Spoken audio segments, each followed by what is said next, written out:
Welcome back, beer tubers. Today we're taking a look at another BrewDog beer. This is Dead Metaphor. They're calling it a Scottish chocolate breakfast stout, and this is a very special beer because it was hand delivered to me by one of the collaborators on this beer. It's actually a collaboration beer from BrewDog with Rob Derbyshire, as you know, Hopzine here on YouTube, and what was his other fellow collaborator was Richard Taylor from the BeerCast. So this is a beer they came up with. They're using coffee, oatmeal, lactose, cacao nibs as well in there.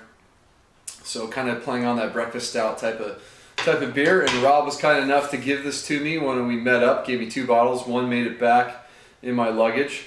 So I got it poured out. It's very dark.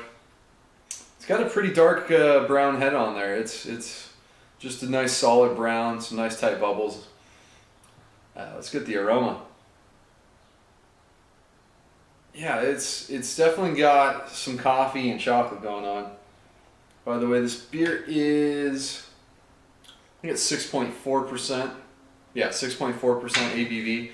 So on the lower end of alcohol compared to a lot of the other beers that are sort of similar in character over here in the US. Some nice kind of fruitiness coming through. Kind of like you get that fruitiness from the cacao nibs. They tend to give off sometimes like a nutty, fruity character along with some chocolate. I'm getting that in the aroma. A little bit of a roast, a little bit of a smoky sort of burnt characteristic. Yeah, it's maybe a touch on the cool side. Definitely has that smoother sort of oatmeal character on the nose. Yeah, it smells good. Let's dig in. Cheers.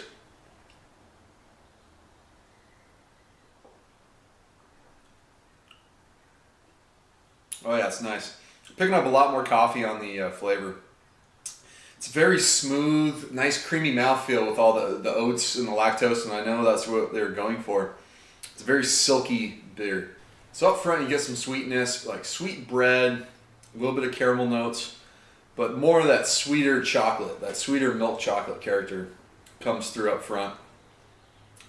And the finish is nice and dry though. With a combination, I think, of coffee, the roasted sort of barley characteristics, and maybe a little bit of tannins coming from the nibs. Which I think they use nibs. Actually, it doesn't necessarily say that on here. It says 100% Venezuelan black cacao, and it's Brazilian Sertão coffee. So the coffee is definitely adding some bitterness in there as well. Finish is drier, roasty. You get some like that earthiness from the coffee. There's a dark chocolate presence on the finish as well. In the middle, there's some nice fruitiness as well, darker fruit, just kind of generic, maybe slight like berry notes to it.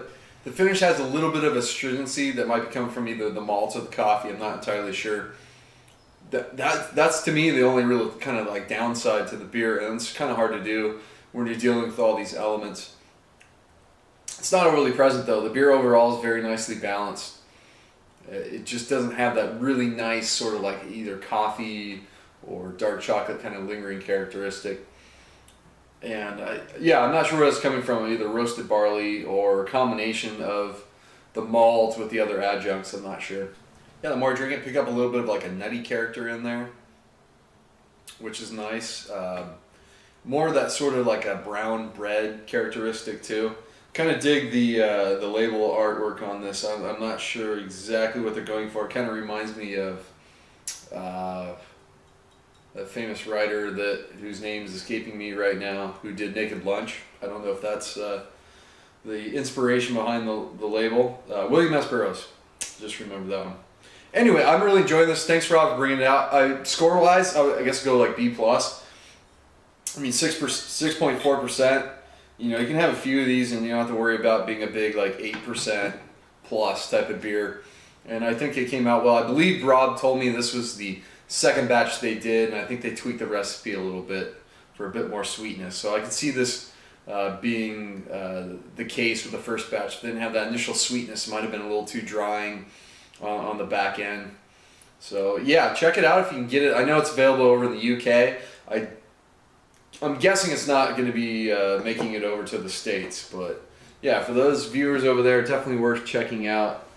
Big thanks to Rob for giving me the bottle, for meeting up with me. We had a great time in London checking out some local breweries, and I also got to try this on draft at one of the BrewDog pubs, which was cool, but I'm glad I'm finally trying this with a fresh palate as well. So that's going to wrap this one up. Until next time, please comment and subscribe. Cheers.